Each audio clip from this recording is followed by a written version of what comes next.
আসসালামু আলাইকুম। বাংলা সংবাদে সবাইকে স্বাগত জানাচ্ছি। আমি চিন্তিয়া হক। শুরুতেই সংবাদ শিরোনাম।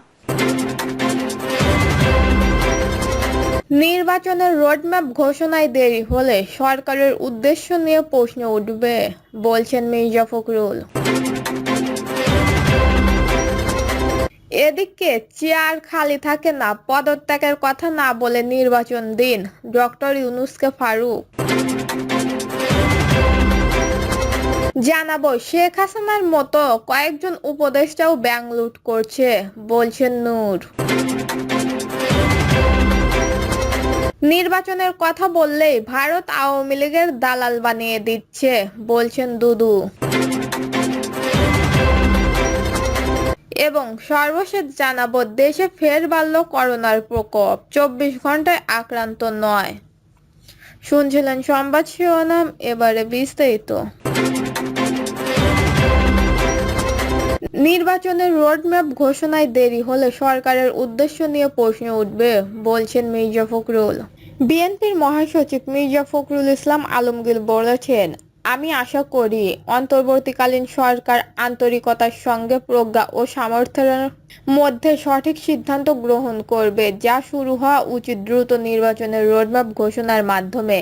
তিনি বলেন, এই ঘোষণা দিতে যত দেরি হবে তত বেশি সরকারের উদ্দেশ্য নিয়ে জাতির কাছে প্রশ্ন উঠতে শুরু করবে।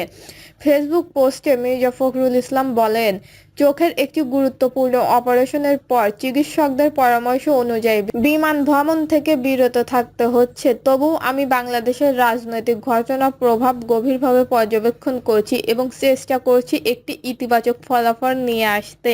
তিনি বলেন, গতকালের বৈঠকে অনুষ্ঠিত হয় আমি আশাবাদী বোধ করছি। আমি অপেক্ষা করছি গণতান্ত্রিক ব্যবস্থার উত্তরণের ক্ষেত্রে স্পষ্ট অগ্রগতি।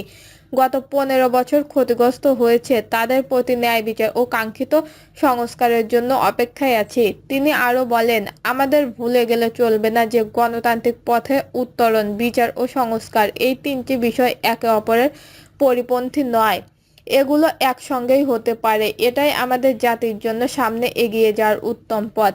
আসুন বাংলাদেশকে একটি প্রকৃত গণতান্ত্রিক ও জবাবদিহিতামূলক রাষ্ট্রে রূপান্তরের পথে এগিয়ে নেওয়ার এই সুযোগ যেন হাতছাড়া না করে ফেলি। চেয়ার খালি থাকে না, পদত্যাগের কথা না বলে নির্বাচন দিন, ডক্টর ইউনূসকে ফারুক। প্রধান উপদেষ্টা ডক্টর মোহাম্মদ ইউনূসকে উদ্দেশ্য করে বিএনপির চেয়ারপারসনের উপদেষ্টা ও সাবেক বিরোধী দলীয় চিফ হুইপ জয়নুল আবেদিন ফারুক বলেছেন, পদত্যাগ কে করবে না করবে তাতে কিছু যায় আসে না। কে এইসব কথা বাহিরে নিয়ে আসছে আমরা তাও জানি না। আমাদের নেতা সালাউদ্দিন আহমেদ একটা সুন্দর কথা বলেছেন, চেয়ার খালি থাকে না। তাই এসব কথা না বলে একটি সুষ্ঠু নির্বাচনের ব্যবস্থা করুন। এদেশে আপনি যদি একটি সুষ্ঠু নির্বাচন উপহার দিতে পারেন, আপনার প্রাপ্য যে পুরস্কার, যে উপাধি, সেটা সারা জীবন জনগণ মনে রাখবে। আর যদি বিলম্ব করেন, ইতিহাস আপনার নাম নিন্দিত হয়ে থাকবে, যেটা আমরা চাই না। প্রধান উপদেষ্টাকে উদ্দেশ্য করে জয়নুল আবেদিন ফারুক আরও বলেন, আপনাকে নিয়ে আমরা অহংকার করি। আপনি গ্রহণযোগ্যতা নিয়ে যখন এই পদবিতে বসেছেন আমরা খুশি হয়েছিলাম, কিন্তু এখন আমরা দেখতে পাচ্ছি আপনার চারপাশে কিছু যেন একটা ঘুরপাক খাচ্ছে, কি যেন একটা সমস্যা সৃষ্টি হয়েছে। যে ব্যক্তিটি 3 মাসের মধ্যে একটি গ্রহণযোগ্য নির্বাচনের ব্যবস্থা করতে পারতেন, এটা আমরা এখনো দেখছি না। তিনি বলেন, সংস্কার করতে তো বেশি সময় লাগার কথা নয়। বাংলাদেশের ইতিহাসে এই ধরনের বহু উদাহরণ আছে। বাংলাদেশের ইতিহাসে একমাত্র বহুদলীয় সংস্কারটা করেছেন জিয়াউর রহমান, যার ফলে দেশ বহুদলীয় গণতন্ত্র প্রতিষ্ঠিত হয়েছে। এটা করতে কি বেশি সময় লেগেছে? শাহাবুদ্দিনও তো 3 মাসের মধ্যে নির্বাচন করতে পেরেছে, আপনার তো 9 মাস অতিবাহিত হয়ে গেল। তিনি বলেন, আমরা ভেসে আসি নাই, বিএনপি ছোট রাজনৈতিক দল নয়, আমরা একাধিকবার ক্ষমতায় থাকা দল। আমরা বহুদলীয় গণতন্ত্রের প্রতিষ্ঠাতা জিয়াউর রহমানের কর্মী। আমরা তো আয়নাঘরের দিনে থাকা কর্মী। আমরা তো সকাল থেকে রাত অবধি কোর্টের বারান্দায় দাঁড়িয়ে থাকা কর্মী। আমরা তো পুলিশের ভয়ে হাঁটু পানিতে দাঁড়িয়ে থাকা কর্মী, আমরা তো হাজারো মামলায় মাথায় ধারণ করে পলাতক থাকা কর্মী। সর্বশেষ আমরা কর্মী হলাম ৭১ মহান মুক্তিযোদ্ধা শহীদ প্রেসিডেন্ট জিয়াউর রহমানের। ফারুক বলেন, এদেশের ফ্যাসিস্টের বিরুদ্ধে প্রথম লড়াই করা দল হলো বিএনপি। বিএনপিকে অবহেলা কেন করছেন? ২ থেকে ৩টি রাজনৈতিক দল ছাড়া সব রাজনৈতিক দল একমত, এদের মধ্যে কেউ কেউ এখনো নিবন্ধন পায়নি, কেউ কেউ আবার নিবন্ধন ফিরে পাচ্ছেন। আপনার নিবন্ধন নেন, দেশের সেবা করেন। আমরা দোয়া করি আপনাদের জন্য। যে দয় আপনারা ডক্টর ইউনূস সরকারকে বোঝান, নির্বাচন অতিবিলম্বে দরকার। যদি নির্বাচন না হয়, সংসদ না থাকে, আমরা করিডোর নিয়ে কথা বলতে পারবো না, বন্দর নিয়ে কথা বলতে পারবো না। এইসব বিষয় নিয়ে আমরা তো কথা বলবো সংসদে, সচিবালয়ে। আইন শৃঙ্খলা ফেরাতে আমরা তো কথা বলবো সংসদে। বাজেট কারে টাকা সাদা করার কথা বলবো তো সংসদে। এইসব বিষয়ে কথা বলার জন্য দরকার এই মুহূর্তে পার্লামেন্ট, কারণ আপনারা নির্বাচিত সরকার নয়, আপনারা বিপ্লবের সরকার।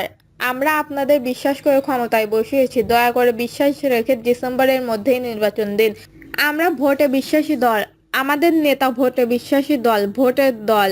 আমরা পেছনের দরজা দিয়ে ক্ষমতায় আসার দল নয়, কারণ আমাদের নেতা জিয়াউর রহমানকেও ক্ষমতায় বসিয়েছিলেন সিপাহী জনতা। শেখ হাসিনার মতো কয়েকজন উপদেষ্টাও ব্যাংক লুট করছে, বলছেন নূর। গণ অধিকার পরিষদের সভাপতি নুরুল হক নূর বলেছেন, শেখ হাসিনা যেভাবে প্রকল্পের নামে ব্যাংক লুট করেছে, সেভাবে কয়েকজন উপদেষ্টাও ব্যাংক লুট করছে।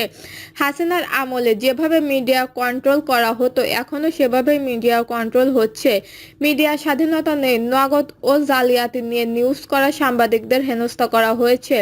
নির্বাচন প্রসঙ্গে নূর বলেন, সম্প্রতি বিভিন্ন দল নিয়ে যে 5টি মিটিং হয়েছে তা ফলপ্রসূ হয়নি। প্রধান উপদেষ্টা নিজেই বলেছিলেন ডিসেম্বরে নির্বাচন দিতে চান, এখন সেখান থেকে জুন কেন আসলেন তা নিয়ে আমাদের সন্দেহ রয়েছে। গণ অধিকার পরিষদের এই সভাপতি বলেন, এনসিপি সেনাবাহিনীকে কাঠগড়ায় দাঁড় করাচ্ছে, কয়েকজন আওয়ামী লীগের নেতাকে রিফাইন্ড আওয়ামী লীগের নেতা বলে জামিনে মুক্তি দেওয়া হয়েছে। সে হিসাবে তো এই সরকারও চায় রিফাইন্ড আওয়ামী লীগের রাজনীতি করুক। এর পেছনে 2 জন উপদেষ্টা জড়িত। নির্বাচনের কথা বললেই ভারত আওয়ামী লীগের দালাল বানিয়ে দিচ্ছে, বলছেন দুদু। নির্বাচনের কথা বললেই দোষ হয়ে যাচ্ছে, নির্বাচনের কথা বললেই ভারতের দালাল আওয়ামী লীগের দালাল বানিয়ে দিচ্ছে। কিন্তু যারা নির্বাচন ঠেকাতে চায় তারা কি গণতন্ত্রের প্রতিষ্ঠাতা বাধা দিচ্ছে না? নির্বাচন না হলে, নির্বাচিত না সরকার না হলে দেশে গণতন্ত্র প্রতিষ্ঠিত হবে কিভাবে? দেশে প্রকৃতপক্ষে গণতন্ত্র প্রতিষ্ঠা করতে হলে, দেশের জনগণকে ভালো রাখতে হলে, আইন শৃঙ্খলা পরিস্থিতি নিয়ন্ত্রণ রাখতে হলে অতি জরুরি নির্বাচিত সরকার দরকার। ডিসেম্বরের মধ্যে নির্বাচন না হলে দেশের গণতন্ত্রের ভবিষ্যৎ অনিশ্চিত বলে মন্তব্য করেন এই বিএনপির নেতা। তিনি বলেন, দেশে গণতন্ত্র প্রতিষ্ঠা করতে ডিসেম্বরের মধ্যে নির্বাচিত সরকার না আসে তাহলে দেশের মানুষের কপাল খারাপই আছে। শামসুজ্জামান দুদু বলেন, বাংলাদেশের গণতন্ত্র প্রতিষ্ঠার জন্য স্বৈর শাসনের পতন ঘটিয়েছে, কিন্তু সেই গণতন্ত্র কিভাবে ঠেকানো যায় তার একটি উদ্যোগ আস্তে আস্তে উন্মোচিত হচ্ছে আমাদের সামনে। যারা 1971 সালে পাকিস্তান রক্ষায় আন্দোলনের সঙ্গে ছিল, তাদেরকে একটা অংশ নতুন করে তৈরি হচ্ছে, যারা নিজেদের গণ অভ্যুত্থানের নেতৃত্ব দানকারী দাবি করছেন, কিন্তু তারা গণতন্ত্রের পক্ষে, নির্বাচনের পক্ষে দাঁড়ায় না। শেখ হাসিনার নির্বাচন ব্যবস্থাকে ধ্বংস করে ফেলেছিল। তত্ত্বাবধায়ক সরকারের অধীনে একটি নিরপেক্ষ ও সুষ্ঠু নির্বাচনের জন্য গত 15 থেকে 16 বছর বিএনপি লড়াই সংগ্রাম করেছে। দর্শক, এই ছিল এখনকার সর্বশেষ নিউজটি ভালো লাগলে একটি লাইক দিন, কমেন্টে আপনার মতামত জানান এবং আমাদের পাশে থাকার জন্য বেল বাটনটি অন করে রাখুন। ধন্যবাদ।